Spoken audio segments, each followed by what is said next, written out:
Hey y'all, it's your girl Millie Chine. I'm here with two shows that I said I was not going to watch anymore. But I came back to Married to Medicine for a couple of particular episodes. Child, I have gone down the Married at First Sight rabbit hole because this has been talked about, told me to watch. It's a good season. So I looked at some clips. Let's get into it. We're going to start off with Married at First Sight.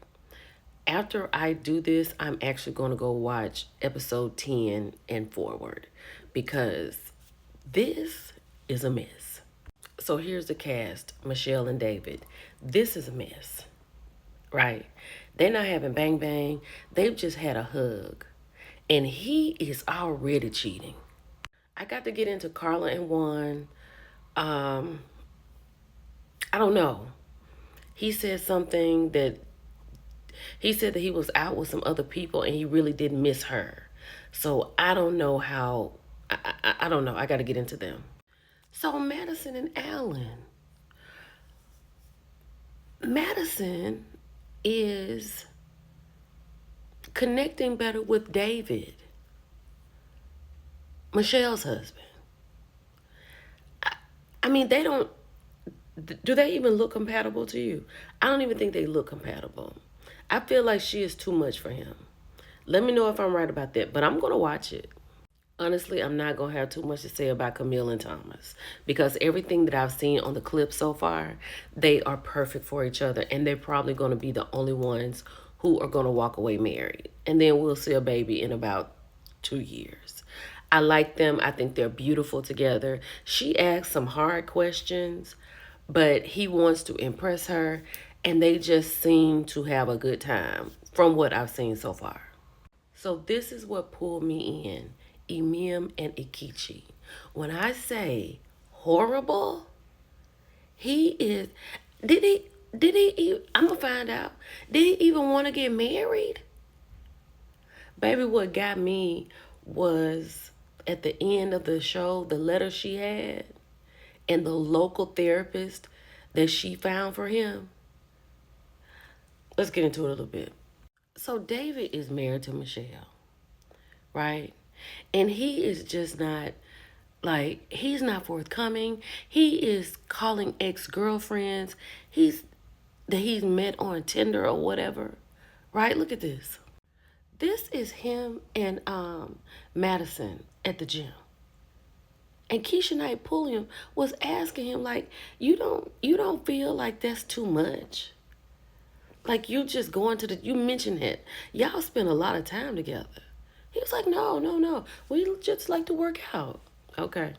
Now, I don't know where they're going, but they're in the car together. They may be going somewhere on a getaway for everybody. So she's asking him about the text message. Hold on. He said the text message, and I'm going to show you the text message in a minute for those who are not watching. He said the text message was from his cousin Denise. And she had sent him a picture of food. Hold on. Child, this is what the text message said. You are so damn fine, I just want to eat you up.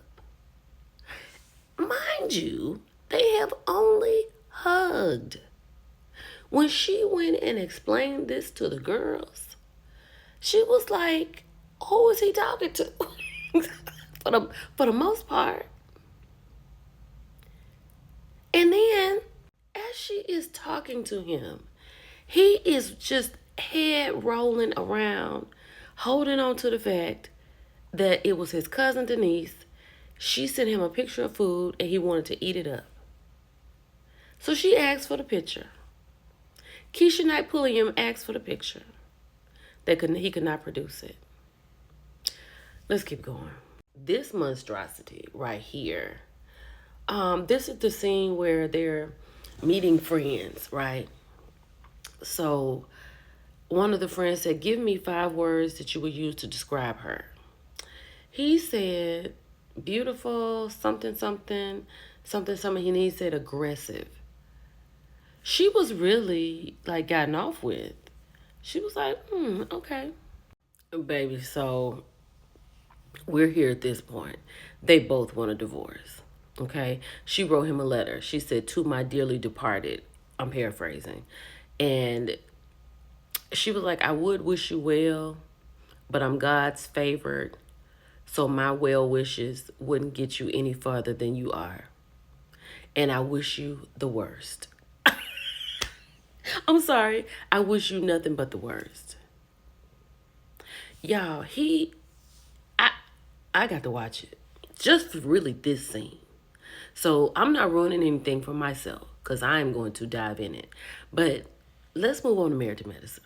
So before I get started, I just want you to know this is a spoiler alert because I'm going to talk about two different scenes from the episode that's coming on Sunday. So if you don't want to see it, we can talk about things on Sunday. Let's get into it.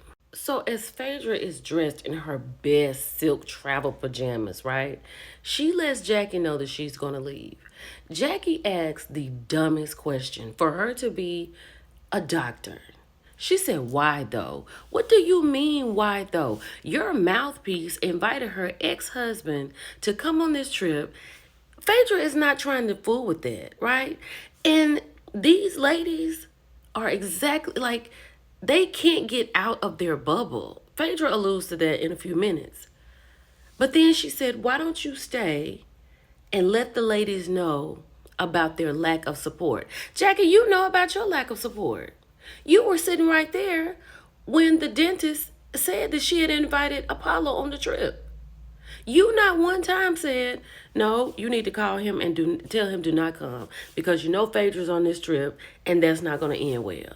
You did not do that, Jackie. So you already know the lack of support. You're not even talking about your lack of support in this moment. And then in this moment, Phaedra had to let Jackie know that some people can be played with, but she is not one of them. And she doesn't play with these type of mean girls. They are mean girls, right? They are mean girls. Phaedra comes from a place where you throw shade and you get over it and you go to dinner in the fashions. These heifers over here just wallow in the mud of misery. I can't. I can't. So Phaedra was like, these ladies do not allow like new people to come in. She said that they treat them poorly, right?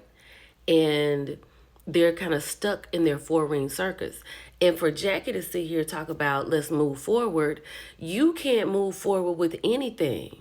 You can't even move forward with sweet tea.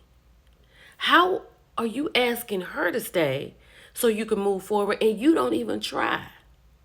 There's no resolve with them. And then she's asking at this moment, Phaedra, you really gonna leave though? Phaedra said, yes, I am. I have to go catch my jet. Baby, it was Chet getting them bags out of there with that purse on his shoulder to catch this jet. I need you to understand, he is shuffling over here. And then as Jackie is sitting in the confessional, she said, I knew that Phaedra would be upset, but I did not think that she would leave. I thought she would come back and come back stronger. And then she said, I don't consider us to be mean girls. I consider us to be honest girls. That Phaedra has to be a little stronger to hang with you all. You have to be a little stupid to hang with you all because this is a mess.